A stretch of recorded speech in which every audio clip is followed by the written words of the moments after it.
That morning, the courtroom in a small county in the American South felt as if it were holding its breath. Sunlight slipped through the tall windows, casting long beams across the rows of worn wooden benches where locals sat packed together in silence. No one spoke.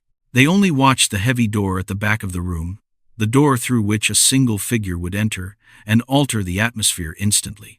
And then he appeared. Marcus. His face was covered in tattoos, layers of dark ink seeming to shift under the pale light. He didn't look at anyone. Yet, his presence alone made the room's collective skin prickle, as if an invisible chill had swept across the benches. A few women clasped each other's hands. An elderly man bowed his head and exhaled softly, as though trying to keep himself steady. In the front row, Jennifer's mother sat frozen. Her eyes were swollen and red, unblinking, following Marcus's every step. Not because she wanted to look at him, but because she needed a reason, any reason. No matter how small, to understand why her daughter had met such an end. The entire town had endured sleepless nights, whispered prayers. But the moment Marcus was led into the courtroom, all that pain returned, raw and immediate. The narrator could lower their voice here, drawing the audience into the thick air of tension and sorrow. Because this was more than a trial. It was the sigh of an entire community, a moment when everyone confronted the darkness that had haunted them for months. And as that door closed behind him, every gaze turned forward, waiting for the final truth to be revealed. Jennifer wasn't the kind of person you met once and forgot. In a small town where everyone recognized each other with a nod at the market, she was like a gentle ray of sunlight. Whenever she stepped into a room, warmth followed. Not because she tried to be friendly, she simply was. Soft-spoken, kind. Someone who made others feel safe with nothing more than a smile. Every morning before the school bell rang, Jennifer would walk down the hallway with a stack of books pressed to her chest. She stopped by each classroom, greeting every child by name. The way she knelt down to meet her students at eye level moved many parents. To Jennifer, every child carried a story of their own, and she believed a teacher's duty wasn't just to instruct lessons. It was to steady the young, trembling souls trying to understand the world. One parent once said this: Jennifer was the type of person who, if you told her you were having a bad day, would look directly into your eyes and listen with her whole heart. Never rushing, never dismissing. In a region deeply rooted in the values of simple kindness, she embodied exactly that. She stayed late at school to help a student read through an assignment. She spent her weekends preparing lessons so the kids could enjoy learning a little more. And no one forgot the cinnamon-scented cookies she brought to parent-teacher meetings, the recipe only her grandmother knew. But not everyone saw these things. Not everyone understood that someone like Jennifer, with a heart always open, was also someone easily hurt. She believed in goodness. She assumed everyone carried at least some measure of it. And because she trusted too freely, she never realized someone had been watching her for a very long time. In this town, people still remember Jennifer through tender recollections. They say she disliked noise, preferred a quiet life, and only wanted to devote herself to her students. Yet life can be cruelest to the gentlest souls, and Jennifer's story is proof of just how fragile that beauty can be. The morning Jennifer went missing began just like any other. The air was crisp, a thin layer of mist draping the trees that lined the road to the school. Children pedaled through the gate, their cheeks flushed pink in the early breeze. Everyone assumed it would be another quiet, ordinary day. But woven into that familiar rhythm was a small silence, so faint it went unnoticed.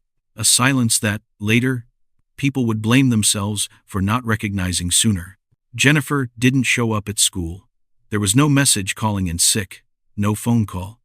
For a teacher as punctual as Jennifer, this immediately made the principal frown. He stood in the doorway of the staff room, staring at her empty desk before turning to ask his colleagues. They all shook their heads. No one had heard from her all morning. A cold unease crept through the room like a sharp gust running down their spines. One teacher tried calling her. The phone rang. No answer. Another call. Still silence. By then, the entire office seemed to freeze. The worry was no longer a vague feeling, it was fear taking shape. Because Jennifer never missed a day of teaching without a serious reason. The principal walked to the window, looking out over the schoolyard. He remembered the last time he spoke with her. She smiled and said she wanted to prepare a new activity for her class that day. Such a small detail, such an ordinary comment. But now, it echoed in his mind like a goodbye no one realized they were hearing. By noon, worry had turned into dread. Colleagues began calling Jennifer's family. Others gathered in the teacher's lounge, exchanging anxious glances. This small town was peaceful, too peaceful, some would later say. Because sometimes, the quietest places are where people let their guard down against shadows that move silently. No one knew it yet. But that day would change everything. Jennifer's absence was not just a question. It was the beginning of a long, unfolding nightmare. When noon passed with still no word from Jennifer, Principal Susan Crawford could no longer sit still. She had worked in education for nearly 30 years and knew every teacher under her care intimately. And Jennifer, the young teacher who carried sunlight with her wherever she went, had never given anyone a reason to worry. The unease tightening around Susan's chest felt suffocating. It wasn't just concern for an employee. It was fear for someone she cared for, like family. Susan drove through the familiar small streets of Riverside Heights. The roadside shops were open, the townspeople chatting and laughing like any other day. The town remained warm and peaceful, just as it always was. But to Susan, every row of houses and every streetlight suddenly felt unfamiliar. She kept telling herself Jennifer might have overslept or caught a mild cold, yet her instincts rang in her mind like an alarm that wouldn't stop. When her car pulled up in front of Jennifer's small apartment building, Susan noticed an unusual stillness. No barking dogs, no hurried footsteps on the stairs, no one stepping out late for work. Everything was wrapped in a strange, quiet one she would later recognize as the prelude to tragedy. Susan walked up the wooden steps toward apartment 2B. Each step made her heartbeat grow faster. She knocked on the door, softly at first, then harder. She called Jennifer's name, her voice steady at the start, but trembling more each time. No answer, no footsteps, not even the faintest sound behind the door. A chill ran down her spine. Susan pressed her ear against the wood, hoping to hear anything at all. But there was only heavy silence. That was the moment she knew, even without proof, that something was terribly wrong. Because when someone like Jennifer is silent for too long, that silence is never ordinary. Susan Crawford stood before Jennifer's apartment with a suffocating sense that someone was squeezing her heart. The wooden staircase leading up to the second floor usually creaked with familiar charm, but today the sound felt like a warning. She had spent her entire life in education and had always trusted a teacher's intuition. It rarely failed her, and now it was whispering something she didn't want to believe. That morning, Riverside Heights moved along, as it always did. Mothers carrying children passed the bakery. An old man watered his plants on the porch, and the scent of coffee drifted from the corner cafe. A small town, peaceful, warm, predictable. But to Susan, everything seemed wrapped in a cold, gray haze. Jennifer wasn't at school. No text, no call, no sign she was fine. That wasn't like her at all. She knocked on the door of apartment 2B, gently at first. "Jennifer, are you all right?" No answer. She knocked harder, the sound echoing through the hallway. Yet the apartment behind the door remained silent, hollow, abandoned. Susan leaned in, trying to catch the slightest sound. A footstep. A breath. Any trace of life. But all she could hear was her own heartbeat pounding faster and faster. She stepped back, drawing a long breath, trying to convince herself Jennifer was merely oversleeping, or showering, or recharging her phone and missed the calls. But Susan knew better. This silence wasn't the quiet of an ordinary morning. It was dense, cold, heavy, like a draft of night air slipping through a crack in the door. She looked around the hallway. Sunlight touched the small potted plants Jennifer watered every morning. They were slightly wilted, as though they had endured a long night without care. A tiny detail, yet enough to make Susan's hands tremble. In that moment, she understood that something terrible waited behind that door. And though she did not yet know what the truth was, she knew it would change the town forever. When Susan called the police, she stood in the hallway like someone who had just lost something precious but couldn't yet name it. 2 officers arrived quickly, their footsteps firm against the wooden stairs, a sharp contrast to the trembling in her chest. They knocked, announced themselves, then tried the doorknob. It was locked tight, unmoving, as if it were hiding something behind it. The apartment manager was summoned, his hands shaking as he held the old ring of keys. He looked at Susan as though silently asking whether they truly wanted to open this door. Because sometimes what waits inside isn't an answer, but a new wound. But they had no choice. They could no longer let silence speak for them. When the lock turned, the metallic click was so cold it made Susan's skin prickle. The door opened slowly, painfully slowly, as if an invisible force were pulling it back. Light from the hallway spilled into the dark apartment, and in that moment, everyone held their breath. They paused at the threshold, no one daring to step in first.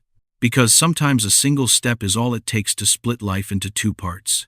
Before you know, and after you know.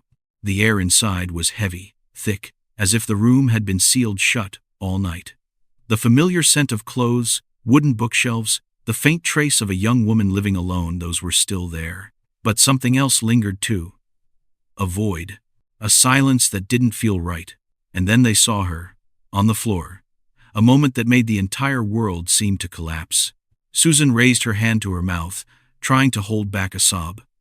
Her heart felt as if it dropped to her feet. The young teacher, who once had the brightest smile in the school, who stayed after hours to help every child who needed her, was now only a motionless shape on the bedroom floor. No one spoke. Some griefs are too vast, for words touching them would only shatter them further. In the dim light of noon, one truth stood painfully clear. The peace of Riverside Heights was over, and the tragedy of Jennifer Martinez had only just begun. News of Jennifer's passing spread through Riverside Heights so quickly that no one had time to brace themselves. In a small town, bad news always travels faster than the wind. Within just a few hours, the entire community felt swallowed by a gray cloud no one could lift. Children were picked up early from school. Storefronts closed more quietly than usual. Neighbors gathered in small clusters on their porches, hands over their mouths, eyes heavy with disbelief. For anyone who had ever met Jennifer, the shock felt like a personal wound. The cafe owner remembered the last time she stopped in for a latte before class. The florist at the corner recalled the day Jennifer chose a bouquet of carnations for a student's birthday. These small memories suddenly became the last precious keepsakes they had left of her. At Meadowbrook School, teachers stood in a long line inside the staff room, but no one could find the right words to say. Everyone knew that for Jennifer's students, this loss would be devastating. They were far too young to understand what death meant, and even less capable of understanding why the teacher they adored would never return. Principal Susan had returned to the school, looking like a shadow of herself. She stood outside Jennifer's classroom, peering in through the window. The desks were still neatly arranged. Children's drawings still decorated the walls. The extra reading books Jennifer always prepared sat perfectly aligned on the shelf. Everything was exactly where she had left it, everything except the warmth she used to bring to the room. Susan placed her hand on the doorframe. The pain she felt was no longer just the grief of a colleague. It had become the collective ache of an entire generation of students, of a community that had always believed their town was safe from the darkness outside. People often say the greatest tragedy is the one that shatters trust, and on that afternoon, Riverside Heights understood that truth more deeply than ever. Jennifer was gone, but the shock she left behind would linger for a very long time. When the police called the Martinez family, Amy, Jennifer's older sister, froze in place, the phone nearly slipping from her hand. During all the years Jennifer lived in Seattle, she had always texted Amy every night. Just a few simple lines about her classes, about the little 3-legged dog she had recently adopted, about ordinary things filled with the warm, familiar gentleness that was so uniquely Jennifer. But last night, there was no message. And now, Amy understood why. She drove back to Riverside Heights in a state of panic, her whole body trembling as if she had fallen into a nightmare she could not wake from. The familiar road was still there, the trees along the sidewalk still green, yet everything through the car window looked blurred and unreal. She thought of her sister, the small, kind-hearted teacher who believed in goodness even when life turned harsh. When Amy arrived at the apartment, her parents were already there. Her mother, a woman who had always been strong, now sat on a hallway chair, her hand covering her mouth, her eyes hollow, as though her world had collapsed. Her father, a quiet man, turned away, trying to wipe his tears, unable to hide the trembling in his shoulders. No one could speak. They just looked at one another, sharing the same pain, a loss no family should ever have to endure. In that moment, the small town of Riverside Heights, with its familiar shops and gentle people, suddenly felt foreign. Because the place that had once been Jennifer's safe haven had now become the scene of the cruelest moment of her life. And for the Martinez family, that doorway would forever be a wound that would never heal. Amy stepped into the living room and saw the small, patterned scarf Jennifer had loved to wear. A tiny, ordinary item, yet now it felt like a blade twisting into her chest. And she understood that tragedy was not only losing someone you love, the greatest tragedy was having to continue living with the space they left behind. When the investigative team stepped into Jennifer's apartment, the air felt heavy, almost thick. The afternoon light coming through the window was just enough to reveal the familiar belongings of a young teacher who lived frugally and neatly. But it was that very neatness that made the investigators' skin crawl. Everything was too tidy, too quiet. A quiet so absolute, it felt chilling. A young officer gently touched the small vanity table.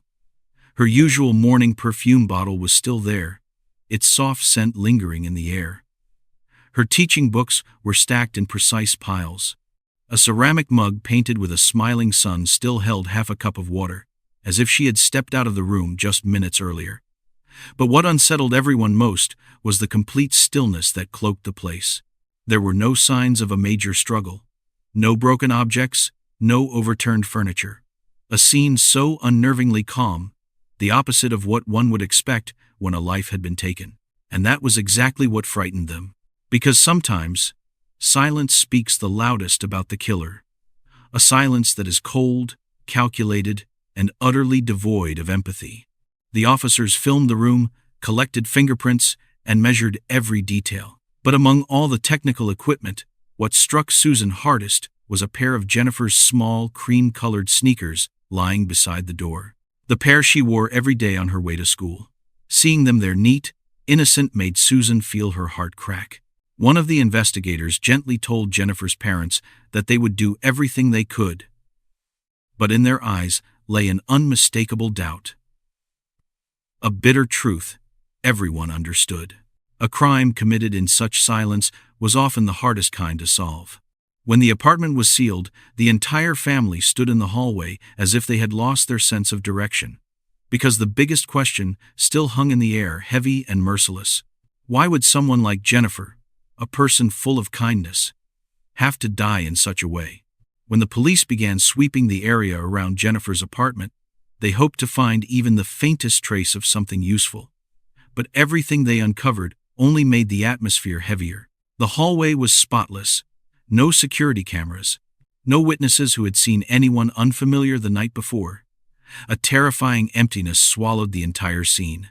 Still, one detail caught the investigators' attention.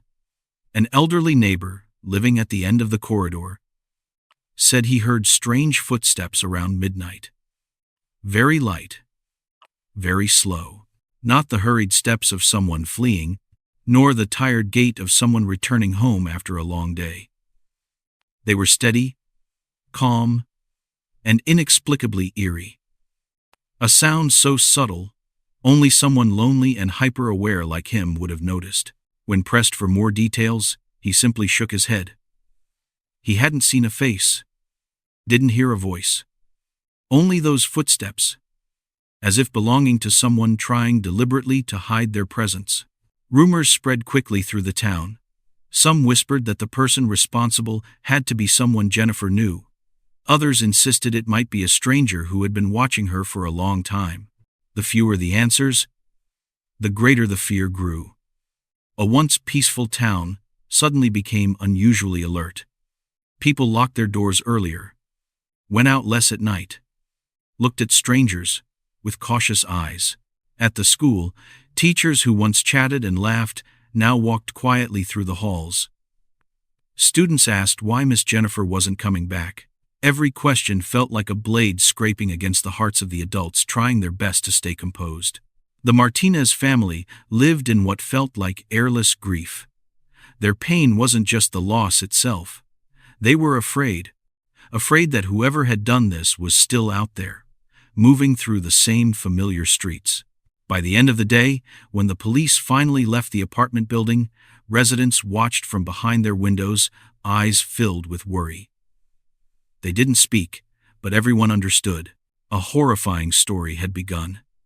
And it was the uncertainty more than anything else that made it so terrifying. As the investigation dug deeper, the police gathered information about Jennifer's life not only to understand who she was, but to uncover whether anything in her final days might have led to the tragedy. And the deeper they went, the clearer it became that Jennifer was not just a victim. She was a person with a heart so gentle and generous that no one who met her could remain untouched. Jennifer grew up in a working-class family where dinner was always filled with laughter and stories from the day. She chose to become a teacher because she believed every child needed someone to see their worth, even when the world didn't. She carried that belief into every lesson, every word of encouragement, every moment she stood in front of her class. Friends said Jennifer was always the first to check in when someone was sad, the first to send congratulations when they had good news, the first to show up with warm pastries when she heard a child in the neighborhood was sick. In her simple life, Jennifer left a gentle but deeply lasting mark. The police weren't looking at these details to paint her as a saint, but to understand why her loss shook an entire town to its core, and to ask a painful question. Could someone have stood just outside that warm circle of kindness, harboring jealousy, resentment, or a darkness they could never name? In Jennifer's bedroom, they found a small notebook where she had written her lesson plans for the coming month. Round, neat handwriting, notes about each student, ideas for the upcoming summer camp. Everything stopped on her final day. One page left unfinished, like a breath cut short. When Principal Susan held the notebook, she stood silent for a long time. Not because it contained any hidden clue, but because it proved something brutally clear. Jennifer had still been planning for the future. A future she would never have the chance to live. And that was what made her death more than just a case. It was a bitter reminder of how fragile the most beautiful things can be. The deeper the police looked into Jennifer's life, the more they realized that her kindness didn't only bring her love, it also made her vulnerable. A young teacher living alone, always open-hearted with everyone. For those who carried darkness within them, gentleness could sometimes become something they wanted to possess or control. Investigators began reviewing the list of people who had interacted closely with Jennifer in recent months. Not to accuse anyone, but to trace emotions that might have crossed normal boundaries. A parent who once sent her a midnight message that sounded far too intimate. A male colleague who invited her to dinner several times, only for Jennifer to politely decline. A neighbor who held his gaze on her longer than politeness allowed whenever they met in the hallway. None of these details were evidence, but together they suggested that someone might have developed an unhealthy fascination with Jennifer. Principal Susan was questioned as well. She recalled one recent afternoon when Jennifer mentioned that someone had been leaving small notes outside her door. Sweet little messages, but unsigned. Jennifer had laughed and said it was probably someone trying to surprise her. But now that Susan thought about it, she realized there had been a flicker of discomfort behind that smile, something she had completely overlooked. In the Martinez living room, the family listened to every police question with tightening hearts. They hated the thought that someone might have wanted to hurt Jennifer. She had never harmed anyone. She had lived her entire life, trying to bring good into the world. And now, the idea that her goodness may have made her a target was something they could hardly bear. Police collected messages, call history, Social media interactions. Among the well-wishes and cheerful conversations, they began to notice small irregularities. Messages that were too long. A string of texts left unanswered but still sent. A tone that felt overly earnest at times, then suspiciously silent at others. The portrait of Jennifer's life began to fill with shadows no one had noticed before. Not large or obvious shadows, but the kind that made your skin prickle. Because sometimes evil doesn't come from a stranger stepping out of the dark. It comes from someone who once smiled at you, and that is what makes it terrifying. While the family was still struggling to process their grief, the investigative team focused on what had quickly become the most critical piece of evidence: Jennifer's phone. A small device, yet capable of holding an entire world, unsent messages, missed calls, conversations she might have hoped would eventually fade away. When they opened the messaging app, the room felt like it exhaled, and then fell completely still. But then, the investigators paused at a private message thread. A number not saved in the contacts, just a string of digits. The conversation stretched back for months. At first, the messages were harmless. Casual check-ins, compliments about her work. But gradually, the tone shifted more personal, more intense, then possessive. There were messages Jennifer never answered, yet the sender continued, persistently, relentlessly. Some of the texts made the investigators exchange uneasy glances, too familiar, too intrusive, too expectant for someone Jennifer clearly kept at a distance. One message in particular, sent the night before she died, stood out like a blade on a table. "We need to talk. Tonight. No anger. No threats." But something in the words felt like a warning. Soft, but filled with a chilling sense of ownership. The investigators checked her call history next. That same number had called Jennifer several times in the final week. 2 calls were long. One lasted nearly 10 minutes. But on the night of the incident, there were no calls, only that final message, followed by silence. They took notes, their expressions tightening. Not because they were convinced this person was the killer, but because, for the first time in hours of work, they had found a path that might actually lead somewhere. Back at the Martinez home, Amy sat quietly in front of her sister's photograph. She knew Jennifer knew how she hated causing trouble for others. If someone made her uncomfortable, she would simply smile and walk away. No confrontation, no confession, no reaching out for help. The more Amy thought about that, the heavier her chest became. Because if Jennifer had felt unsafe with someone, she likely bore it alone. And that silence may have been what killed her. When investigators traced the mysterious phone number, they sat in a small room, the yellow light casting shadows across a wall crowded with documents. Jennifer's photo at the center, like a quiet reminder that the truth was not allowed to sleep. One officer typed into the database, another flipped through old case files, while the air tightened like a stretched violin string. And then, the screen displayed a name that made the entire team freeze for a few seconds. Not because they recognized it immediately, but because of the chill that ran down their spines. It was a name that wasn't on Jennifer's list of friends, not among her coworkers, not part of the community she interacted with every day. Yet it appeared far too often in the data extracted from her devices. When the full profile loaded, each line revealed something everyone silently feared might be true. A man living alone on the outskirts of town. A man who had commented on Jennifer's social media posts despite never having met her in person. A man who had Googled her name dozens of times over the past few months. They took notes. They exchanged looks. No one rushed to a conclusion. But everyone could feel the abnormality growing large and dark like a looming shadow. Meanwhile, in Riverside Heights, those who had loved Jennifer began sharing their memories. They knew nothing about what the police had uncovered. They simply remembered her warm smile, the bag of cookies she brought to every meeting, the way she knelt down to look her students in the eye and gently ask if they were okay.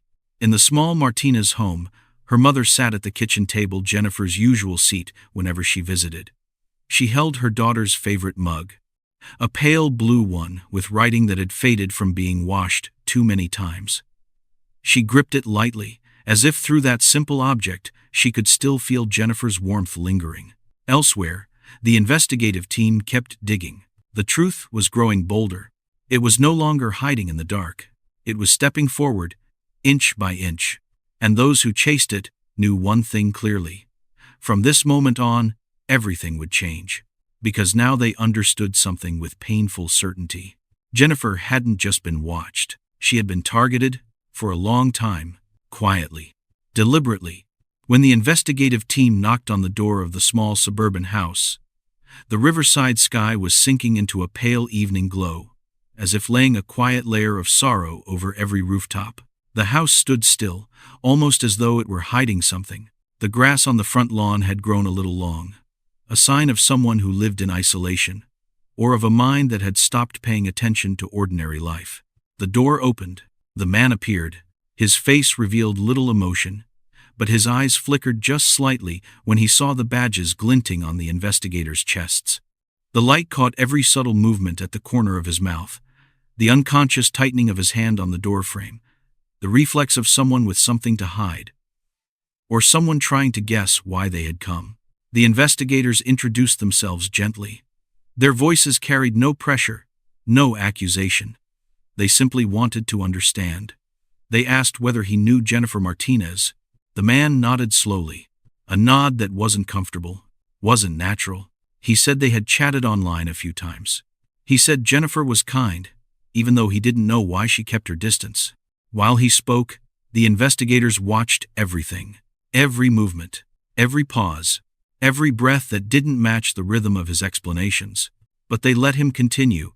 They didn't want to shatter the fragile calm, keeping the conversation from slipping into tension. They asked about the messages. He said they were just concern, just worry for her. That Jennifer made life feel more bearable. That sometimes he only wanted to see her smile through the photos she posted. But when they asked about the message he sent on the night Jennifer disappeared, the man fell silent longer than usual. The silence was thick, like fog. Finally, he said he just wanted to talk. Not threaten, not arrange a meeting, just a feeling he thought she was sad, and he wanted to help. The words sounded harmless, but beneath each syllable was attachment, a belief that Jennifer's presence was something he had the right to reach for, a familiarity he had granted himself without her permission. As they left the house, the evening wind brushed past the investigators' shoulders, a heavy breeze, because even without proof, they all sensed something like a faint whisper in the air. This wasn't someone who had merely drifted through Jennifer's life. This was someone who had tried to step into it, even though she had never opened the door. Right after the first encounter, the investigative team returned to headquarters with a heaviness that felt like a stone pressing down on their chests. No one said it aloud, but everyone understood. There was something about that man, something that didn't fit with innocence. Not blatant guilt, but cracks. Small, hairline cracks. The too long pauses. The familiar-sounding sentences that lacked the weight of genuine concern or grief. They began comparing his statements with the data from Jennifer's phone. The man claimed they had only chatted a few times, but the message logs told a very different story. Frequent, persistent contact. There were nights when he sent nearly 10 messages in a row. Messages in which he clearly tried to cultivate a sense of intimacy, while Jennifer responded with short, distant replies. One young investigator, someone who had always trusted her intuition, flipped through the conversations again and again. The more she read, the more her skin prickled, not because the messages were violent, but because of the warped affection threaded through them. A kind of affection built alone, nurtured in silence, allowed to take root without the other person's consent. The kind many women had felt before. The kind that makes them look over their shoulders when walking home. That makes them wary when someone becomes too attentive, too familiar, without reason. Meanwhile, another investigator pulled up location data. And there, they found something that froze the entire room. The man's phone had appeared multiple times near Jennifer's neighborhood. Not once, not by chance, but repeatedly, quietly, deliberately. At home, Jennifer's mother continued her nightly ritual of turning on the porch light. She said it was a habit from when Jennifer was alive. Jennifer hated the idea of anyone walking into a dark house. The mother kept the light glowing as if afraid Jennifer might one day return in a dream and not recognize the way. From a distance, that light looked like a plea begging the heavens for answers, for something that could give meaning to all this pain. But at the investigation headquarters, as the digital map lit up with tiny red dots marking every place the man had shown up, everyone understood. The truth was stepping forward, quietly, softly, on the backs of tiny details, details powerful enough to shake an entire life. And they knew, the next conversation with that man would no longer be gentle. That morning, the sky over Riverside Heights was buried beneath a thick layer of gray clouds, just like the mood inside the investigation unit. They finally had enough grounds to return to the man. Not to probe, but to confront. No more circling around. No more gentle questions like, last time. When he was invited to the station, his footsteps remained steady. But his eyes no longer held the calm he showed before. There was something tense inside them, like someone who knew he was about to be cornered. The interrogation room was small, lit by a warm yellow light that somehow made the air feel heavier. An investigator placed a stack of papers on the table. The soft thud seemed to ripple through the space. They repeated the same questions. But this time, they laid out the evidence. The long chain of messages. Jennifer's distant replies. The repeated instances of him appearing near her apartment, even though he had claimed he had just been passing by. The man began to falter. His voice wavered. He insisted it was coincidence. Just a walk. Just making sure she was safe. A sentence that made every investigator glance at one another. Making sure she was safe.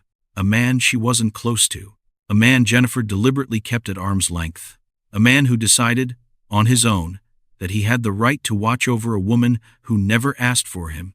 The female investigator leaned forward, her voice soft but sharp as a blade. How did you know she needed protection? The man fell silent. His eyes fluttered rapidly like someone trying to shield a truth that had already begun leaking out from the corners of his mouth.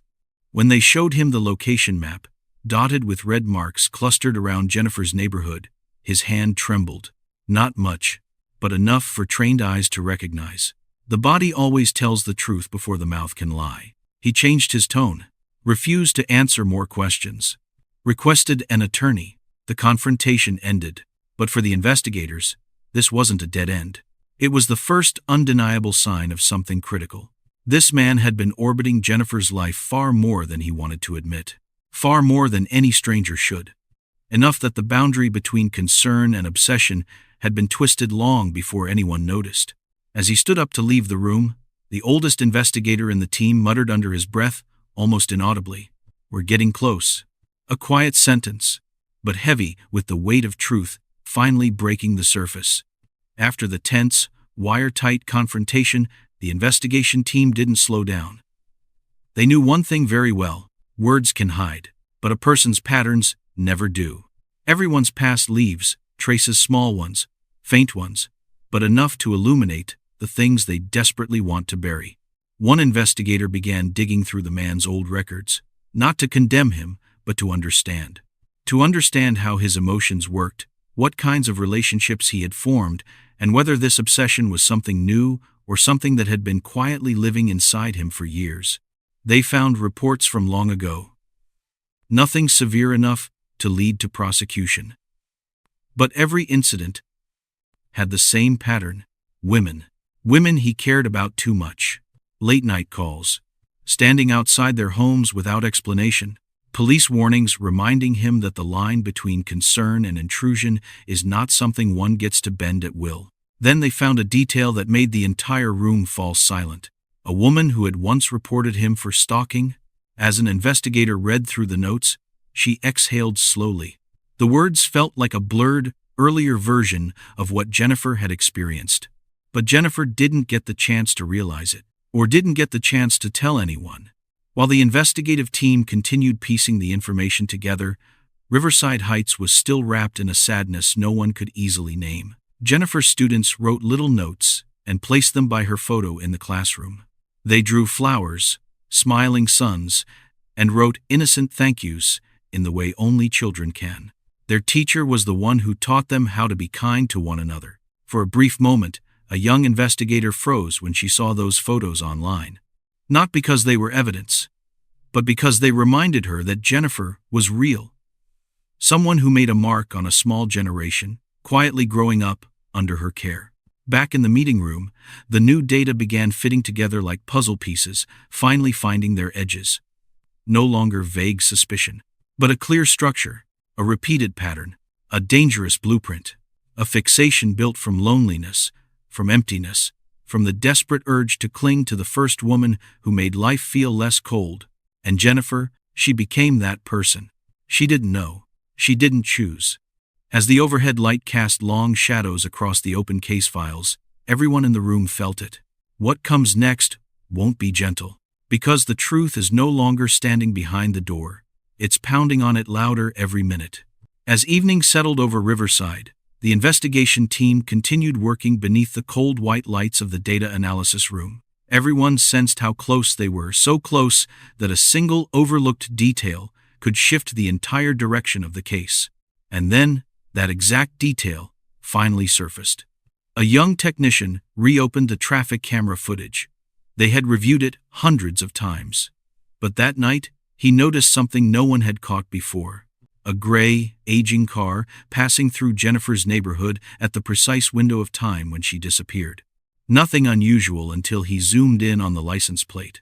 The image was grainy, but the characters matched a vehicle registered under the man's name. The room fell silent, not out of shock, but because every piece was now falling into place. They pulled footage from a nearby store camera. This time, the image was clearer. A figure stood next to the gray car. Not a face, but a silhouette. The gait, the posture, the familiar habit of keeping one hand in the jacket pocket. Everything looked like him. The puzzle pieces had stopped sitting side by side. They were forming a line, a direction, a truth. Meanwhile, at Jennifer's house, her mother laid a cloth over the dining table, as if her daughter might walk through the door at any moment. She wasn't used to the emptiness, to the cold that settled in every evening. She turned on the television not to watch it, but simply to chase away the silence. Back at the station, the team began reviewing the man's phone activity on the night Jennifer vanished.